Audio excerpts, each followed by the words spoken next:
Whoa, Queen. Queen is in the house.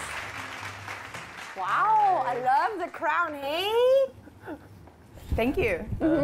Can you introduce something about yourself? Sure, I'm Angie. Most people in Saigon know me as Angie the Diva. Can see that. I'm a comedian here, and I'm an entertainment correspondent for IMHCMC.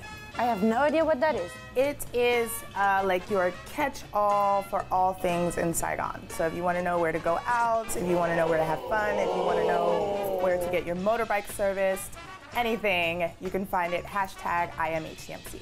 Okay, that's cool. I think you will like it because you like to have fun.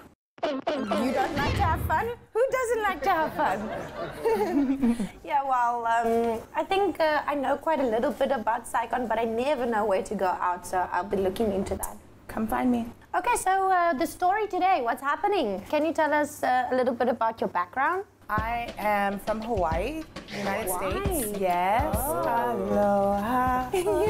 I lived there most of my adult life. I wasn't born there, but that is where home is. And I've been in Saigon for about 2.5 years. I started my comedy career here, and everything that I do, I love to say I am not an English teacher. Oh, I was saying that like a little while ago. I hated how people look down upon an English teacher. Like, I know it's not really the game. Like, I don't want to be an English teacher, but I am an English teacher. There's nothing wrong with being an English teacher. Why you choose Saigon to start your job? I needed money. I was traveling around Asia for a while with my kids, and we just ran out of money. And I had a friend that I met in Cambodia, a GIện woman, and she said, you can come to Vietnam, it's really easy to live here, it's easy to make money, you can be an English teacher, it'll be quick and fun. And so I came, I lived in Vũng Tàu for 5 months, and I hated it. I'm not really a fan of the beach either. It was really just slow. It reminded me so much of home and what I tried to get away from. So I had an opportunity to come to Saigon, and everyone was like, you're gonna hate it, it's busy, it's chaotic, it's crazy, it's dirty. And I got here and I was like,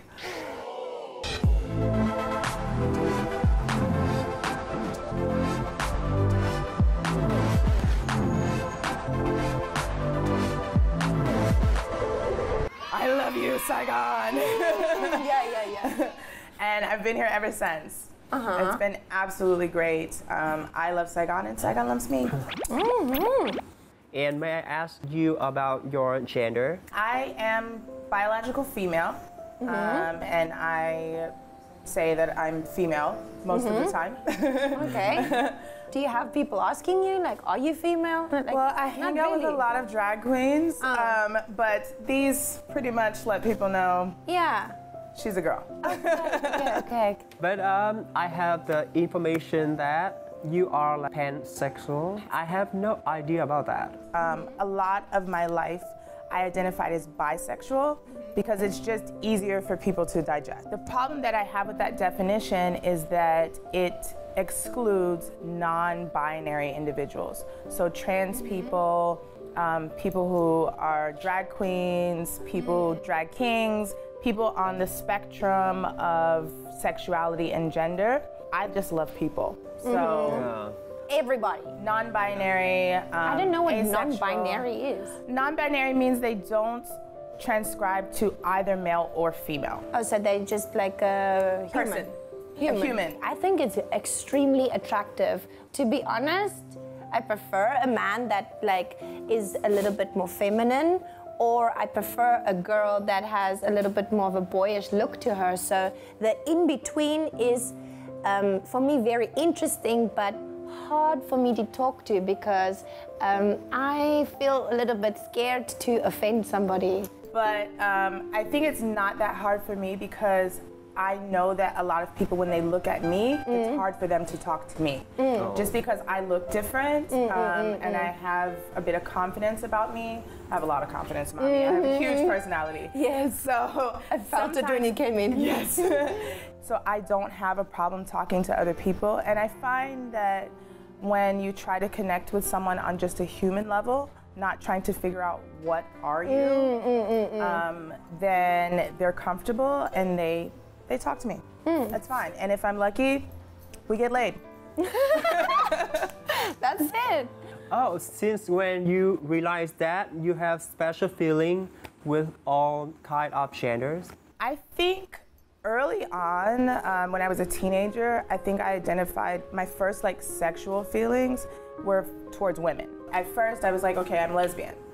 And then I had a friend who I grew up with for a long time, and we got involved, and so I was like, okay, well, I guess I'm bisexual then. But as I grew older and as I met more people, I just realized you don't have to put a label on everything. Identify as pansexual just so that people can put a name to it. But I'm just Angie. I don't feel the need to label myself or anyone else. If you personally have pronouns or a way that you would want to be identified as, I can respect that, but I don't need to do that. Basically, Angie is somebody that just loves somebody for who they are. Doesn't matter if they're woman or man or whatever. It's just who you are. Would you please share with us about your childhood? We can be. I was born in Pennsylvania, and we moved to Georgia when I was about 4. And I grew up there until I was in university. And I traveled back and forth from Georgia to Hawaii during my university years. One time I came back, I got pregnant, and I moved to Hawaii permanently. So my kids were born there. I have 2 kids. They were both born there and raised in Hawaii. My childhood specifically, I was raised by a single mom. It was really good. She did her absolute best to provide for us, and she gave us really amazing opportunities. We grew up super religious. Oh, same. Same. Been told my whole life growing up that being gay was wrong and it's sin, among many other things that were just wrong. All the fun shit. Can't do fun shit. That is illegal. Yes. And then when I got to university and I didn't have to go to church anymore, I started to see people for who they were. And I went to university in the gay district, so I was surrounded by gay people, lesbians, trans, drag queens, everybody, this fabulous community. Heaven. And these people took care of me. They looked after me, and they paid their bills, and they went to work, and they raised their kids, and they did regular, normal, day-to-day things.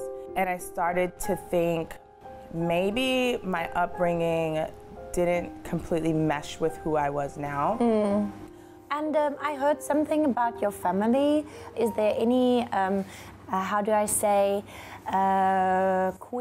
queerness in your family? Yes. My closest brother, he's actually my cousin, but we grew up together. He is gay. He came out a few years ago. Was that difficult? It was very difficult for him. He thought that our family wouldn't accept him if he came out. I didn't have a coming out. I just was like, this is who I am. And I just lived my life. And everybody knew that.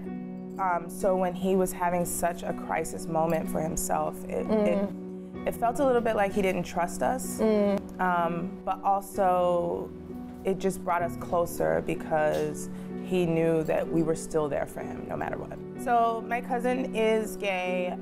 There are other queer people in my family.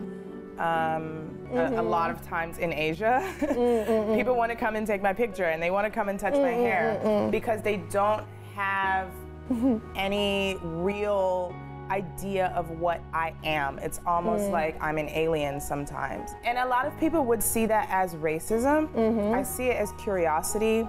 You just don't have any experience with it. And I like to show people a positive representation of Black people, and I want them to have a positive, feeling after they leave me.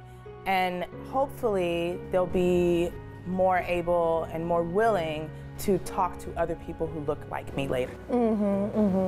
We all have problems, we all have happiness and joys, and if we can just kind of meet in the middle somewhere, maybe it will go away. The world will be a better place, right?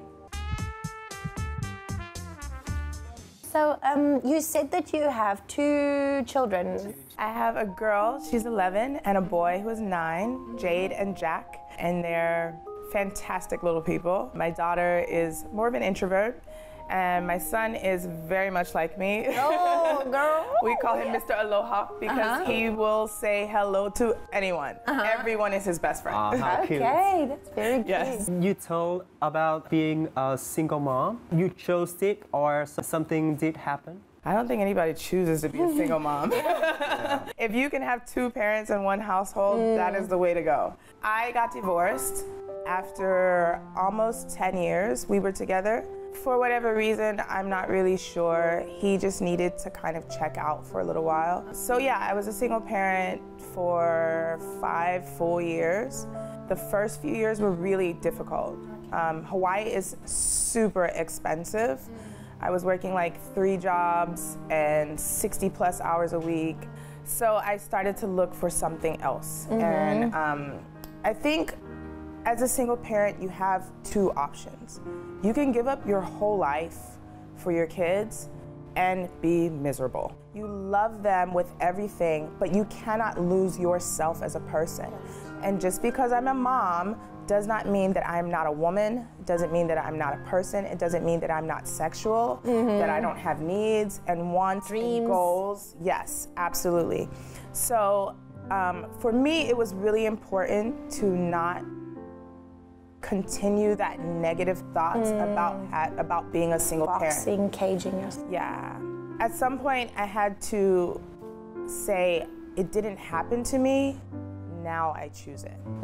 Now I choose to live my life the best way that I can and give my kids the best opportunities that I can. And in that, when you are happy yourself, you are a better mother too. Absolutely.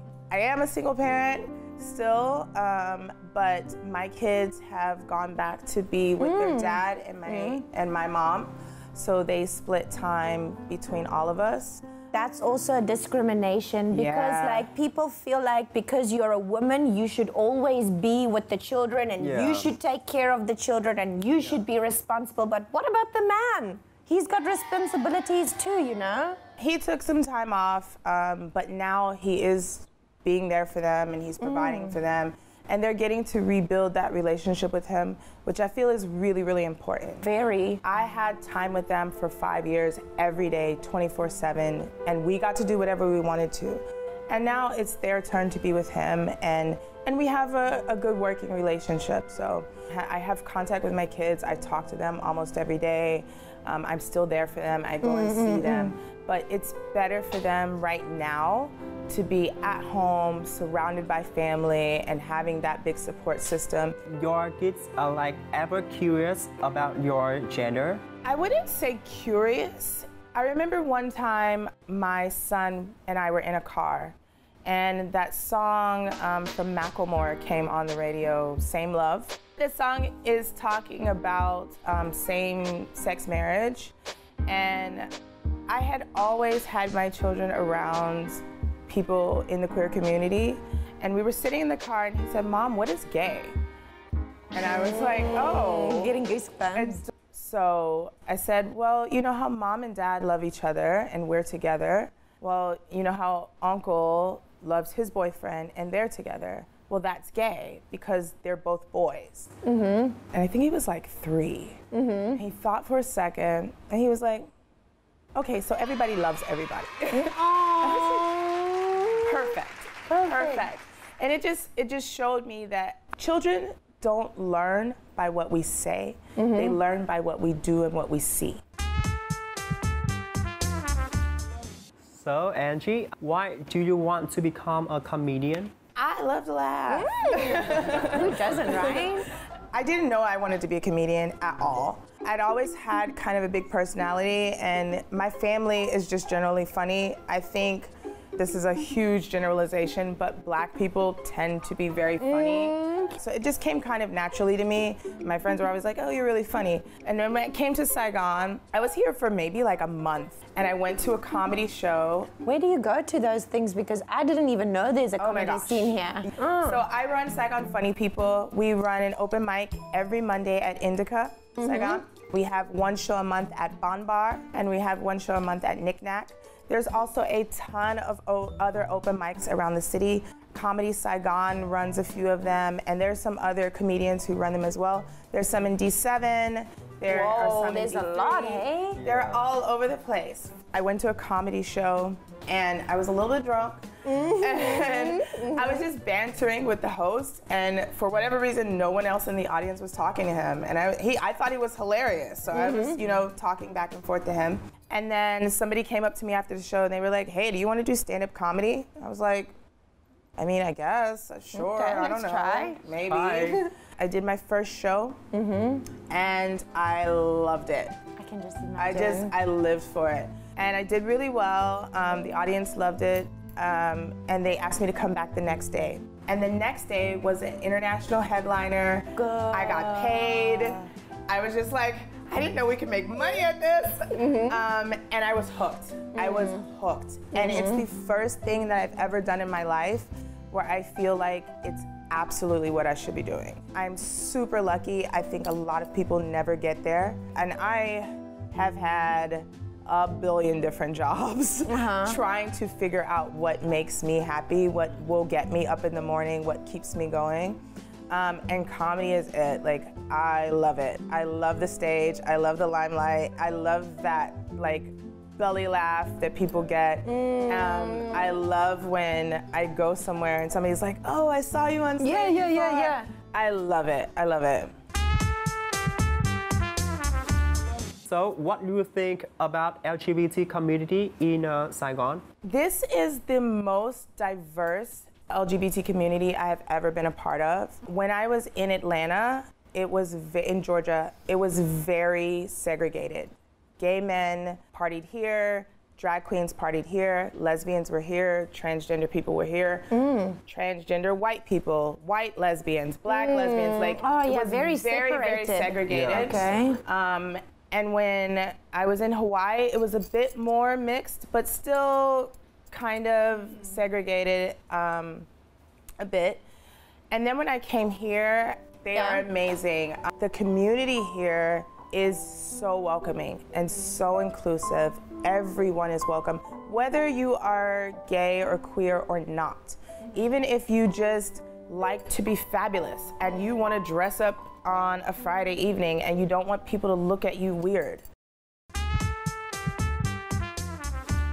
Would you please share with us your love stories? Please include any spicy details. Okay, let's get specific. I'm a whore. So, Saigon is a city of whores. I'm sorry, Tinder is on and poppin'. Actually, Bumble is buzzing. Grindr is everything. What is Grindr? Do you know what Grindr is? Gay dating app. Yes. I have lots of gay men friends and I help them swipe and it is so fun. The boys. Okay. All the pecs. All of the deliciousness. If you live in District 2, this is where you can be free to be yourself with your legs wide open. It's fun. Don't have to care. Interesting experience. Maybe the first time I had sex with a transgender person. I didn't know that he was transgender. And I was with a very good friend of mine, best friends. But we were really fucked up one night. We go to a gender funk party. Okay, that's where it all happened. I saw this girl in the party, or I thought she was a girl, and I saw her and I was like, "Hey girl, how you doing?" And she was like, "No, I'm serious." And so I left her and I walked around and I did my thing, and then I saw her later on and I was like, I meant it. Really happening. Let's go. And so we went outside and we were talking with my friend. And I went to go get some drinks. I left her with my friend and I come back and they are making out in the grass. What the hell? I'm like, dude, what the f? That was mine. Yeah. Outdoor. Yes. On the grass. Oh. Is it illegal? So we were just chatting up again and then we all started making out. And then he was like, so like, what's happening? I was like, dude, this is a threesome. Get the bike, let's go. Yes. So we went back to his house and we did the do. Oh. And it was fun. I have no complaints. Actually. I am kind of traditional boy, so. Little bit shy. How about your love? I am pansexual, so it's very important to me to have my freedom. It doesn't mean that I want to sleep with everyone. It doesn't mean that I always have threesomes. Yeah. But it does mean that I want the freedom to choose. And I don't want to have to be with one person. I also don't want that other person to feel locked into a situation either. I mean, there are 7.5 billion people on this planet. I think it's really pretentious to think that I am gonna be everything for one other person. It's fun as long as you're safe to experience that with, in my opinion, as many people as possible. I like to taste the rainbow. I have 2 children. I love them both. I have more than one best friend. I love them both. I can love more than one person. I have enough space in my heart to love more than one person. That is not an idea that is common.